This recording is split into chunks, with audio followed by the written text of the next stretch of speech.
Coucou toi! Aujourd'hui on se retrouve pour un nouveau DIY cosmétique naturel. On va réaliser un macérat huile. Alors vous allez peut-être vous demander qu'est-ce que ça? Et bah c'est très simple, en fait c'est une macération de plantes afin d'obtenir les propriétés, les actifs de celles-ci. Et puisque vous êtes curieux, vous allez peut-être vous demander mais comment l'utiliser?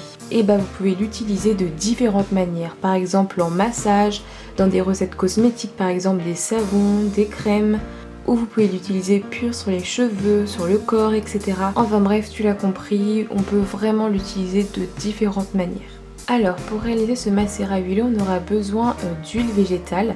Donc moi j'ai choisi l'huile végétale d'olive, tout simplement parce qu'on en trouve partout, elle est pas chère. Et aussi parce qu'elle est très riche et elle contient beaucoup de propriétés. Vous pouvez également utiliser l'huile végétale de tournesol, mais celle-ci sera beaucoup moins riche, mais par contre, pour les massages, ce sera l'idéal.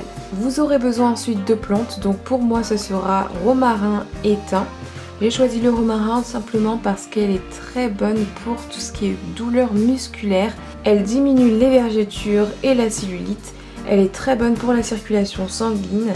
Elle est également anti-stress et anti-fatigue, antioxydante. Elle accélère également la pousse du cheveu et pour tout ce qui est problème de peau, donc infection, mycose, etc. c'est l'idéal. Et j'ai également choisi du thym pour ses nombreuses propriétés, dont celle d'être tonique. Donc voilà pour ces deux plantes. Et vous aurez besoin de 2 petits pots pour faire macérer vos plantes dedans. Avant toute chose, veillez impérativement à ce que vos plantes soient fraîches et également sèches, c'est très important. Il ne faut absolument pas que les plantes soient humides. Donc là c'est très simple, vous allez simplement prendre votre plante, donc moi c'est le romarin, que vous allez mettre dans le pot. Veillez à bien tasser la plante dans le pot et à ne surtout pas dépasser la moitié du pot parce qu'il faut vraiment que les plantes soient vraiment bien macérées, bien que l'huile soit vraiment bien partout sur les plantes, qu'il n'y ait pas de plantes qui dépassent l'huile. Il faut vraiment que tout soit dans l'huile. Et ensuite vous allez recouvrir d'huile d'olive. Pour ce qui concerne la suite, vous allez laisser macérer pendant 30 jours. Tous les jours, veillez absolument à retourner le pot afin de mélanger et tous les 10 jours vous allez retirer les plantes et les changer pour en mettre de nouvelles et vous allez réaliser ce changement de plante 3 fois. Et ensuite pour le macérat de thym c'est également la même chose, vous allez mettre du thym dans votre pot, veillez à bien tasser, recouvrir d'huile. Alors après il faut savoir qu'il y a différentes manières de faire un macérat, après c'est à vous de choisir la manière qui vous convient le mieux.